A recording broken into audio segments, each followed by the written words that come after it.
Hey everyone, you're watching We Had That, and today I'm going to talk about the Mythic Legions action figure Juno the Crusher from the Advent of Decay wave of this awesome line created by the Four Horsemen.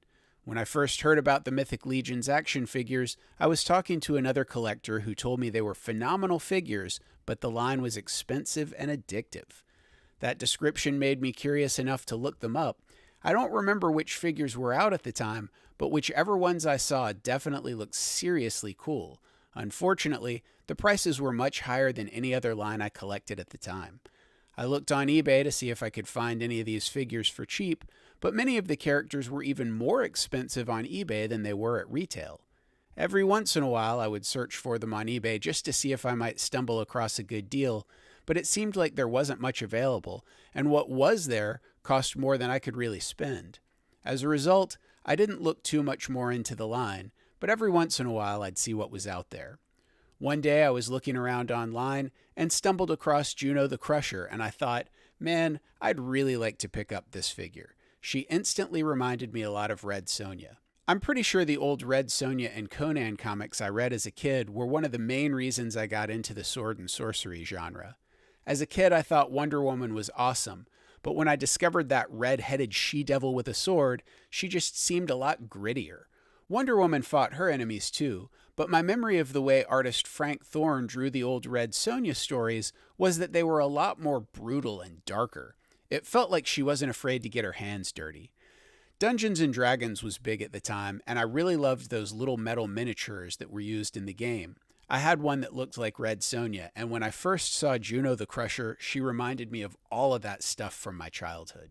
Over the years, I've found some good deals on a few Mythic Legions figures, so I've actually put together a nice little collection. But until recently, this figure had eluded me.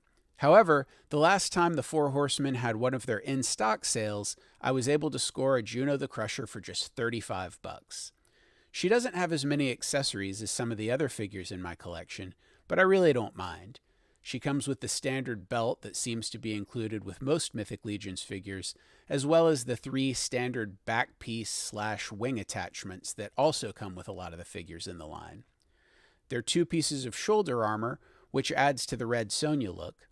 Her main weapon, at least in my mind, is her sword, which reminds me of the sword I'm accustomed to seeing in the hands of my favorite red-headed comic book barbarian woman. Juno also comes with a very cool axe with a gray blade and a wooden handle. Since Red Sonja could often be seen wielding an axe in the comics, this just enforces, at least for me, the idea that this figure is a tribute to Red Sonja.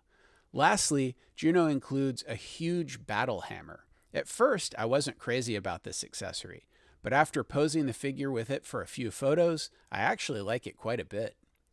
One of the biggest differences between the Juno figure and other female Mythic Legions figures is her head. For the most part, the figure has long red hair, but the left side of her head is completely shaved and covered with blue war paint or tribal designs. She also has a large gold earring in her left ear and several braids in her hair with a variety of metallic jewelry decorating each strand. Her torso is mostly bare with only a metal bikini covering her chest. On her right forearm, she has an ornately designed leather-looking armband. On her left arm, she wears a metal glove that goes almost to her elbow. She's wearing furry shorts that look like something she borrowed from He-Man, held up by a black leather belt with a giant metal piece on the front. It's unclear if that metal piece is supposed to be some kind of armor or simply decorative ornamentation, but either way, it looks pretty cool. Her upper legs are bare, but her knees and lower legs are covered in armor with brown leather boots on her feet. I've read a lot of reviews of this figure that mention the fact that her armor wouldn't be adequate in battle. Obviously, as armor goes, this isn't much, but the entire Mythic Legions line is based on elements of the sword and sorcery genre throughout the last several decades. Outfits similar to this one have shown up time and time again in the genre, from Red Sonja's metal bikini to the warrior women featured in the artwork of Boris Vallejo, Franz Frazetta, and Ken Kelly on many of the popular sword and sorcery books of the 70s and 80s. Even in more mainstream media, the 1980s Advanced Dungeons and Dragons cartoon featured the acrobat Diana in an outfit that's basically just traded Juno's metal bikini top for a fur top.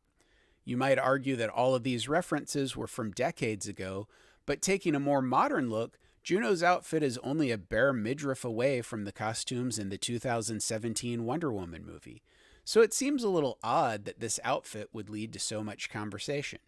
It's a fantasy figure. It's supposed to look cool, and I think it does. The articulation of this figure is similar to the rest of the Mythic Legions figures that I own. The head and the upper torso are on ball joints. There's some joints at the shoulders, elbows, and wrists, as well as the hips, knees, and ankles.